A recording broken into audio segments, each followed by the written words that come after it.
Proceed to the next question from the brothers. Yes. Yeah. My name is Rahul. I am a telecoms engineer working in Dubai since 2002.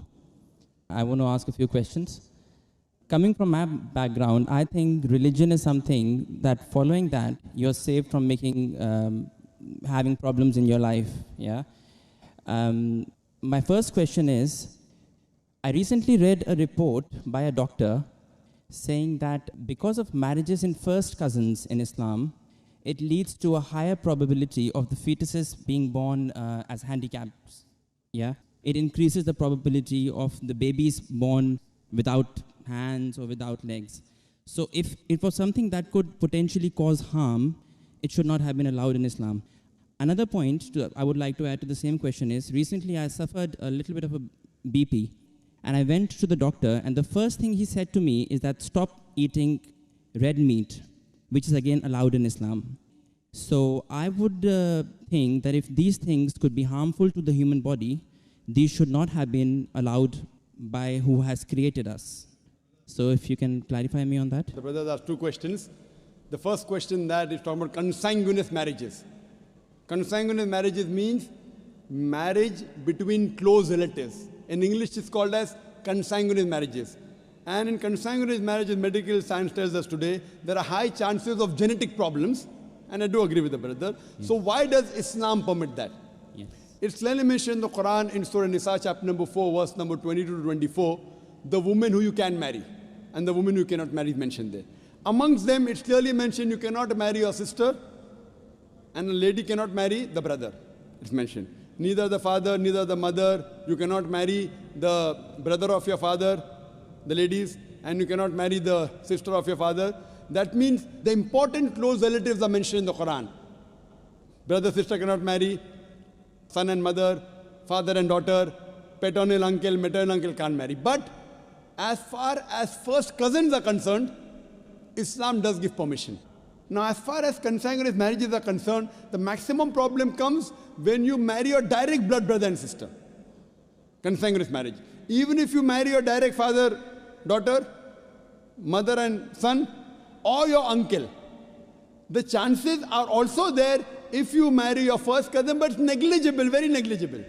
So no, Islam... That's not what the report said. The report said that because of marriages in first cousins, not your brothers and sisters, it leads to this problem. And it was from a doctor.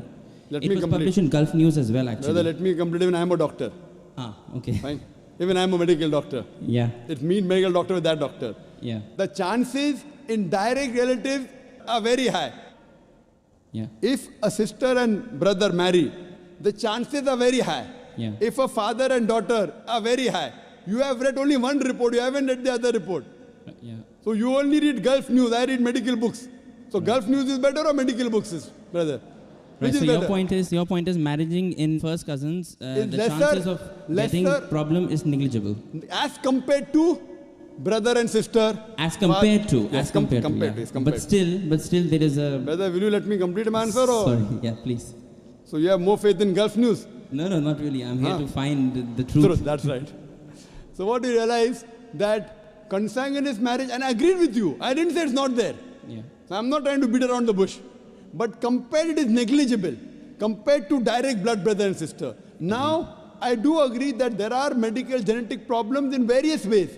But this report is there when you have continuously generation after generation. According to Dr. Ahmad Sakari says, the Prophet said, do not marry first cousins generation after generation. If you do it once or twice, it is no problem. Yet, even if you marry not cousins also, you can get a problem. Do you know that? Yeah, so that doesn't mean that you stop marriage only. Right, so there is a hadith which says that do not do it generation after generation. Yes, but otherwise, generally there's no problem. Right. Fine? Okay. So coming to your second question. Yeah. You went to a doctor and you said you had high BP. Yes. Doctor said you have red meat. Yes. So why does Islam allow red meat? Yes. You know, my friend went to a doctor and doctor said you have diabetes, don't have sugar. Brother, why do you have sugar? Right. Why? Don't have sugar. My friend went to a doctor said you have diabetes, don't have sugar. Brother, do you have sugar? Yes, of course. Why you have sugar? Stop having sugar. Yeah, but we can live on vegetables, easily possible. Can you live without having sugar? Can you live without having sugar? Even vegetarians have sugar, brother. Yeah. Are you educated? MashaAllah. The problem is that person had a problem with his pancreas.